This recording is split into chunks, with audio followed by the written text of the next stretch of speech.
And so what are some of the different types of mental health professionals? Because obviously we've got a bit of a focus on psychology, as we mentioned, with our background, but it's not just a psychologist that you could see to seek help for mental health, is it? Exactly, and that's where the main question used to be, what's the difference between a psychologist and a psychiatrist? Because they were the main recognised mental health professions, just for the general public, if you like. And so then we would tend to highlight that psychiatrists are medical doctors first. So that means that they'll have training in medical interventions and tend to draw on medical treatments such as medication. But psychiatrists can also be excellent therapists. People will vary in how much therapy training that they will have had, and psychiatrists will also be engaging in talking therapies with their clients and have different approaches that way.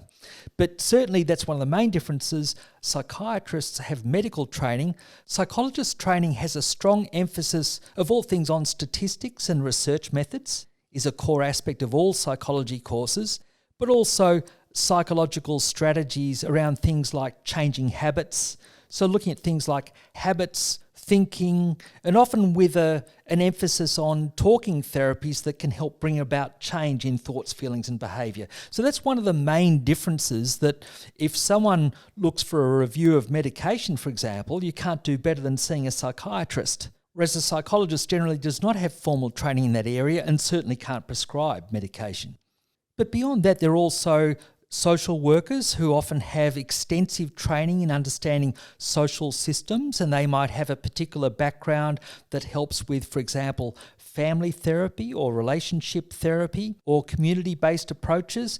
And then there can be a wider range of counsellors who have quite generic kind of backgrounds. And so if people describe themselves as counsellors, they might have anything from minimal to years of training. It's not a very well-regulated term, so to speak. So that's where people might need to do a bit of extra homework to find out more about people's background and expertise. There are also occupational therapists who are often very good at applying practical ways of assisting people to manage with mental health problems, and often have very helpful group therapy kind of experience as well. But it's going to depend on the individual within each of these professions as well. So there's some of the broad differences, but there'll be a lot of variation in how people practice within each of those professions as well.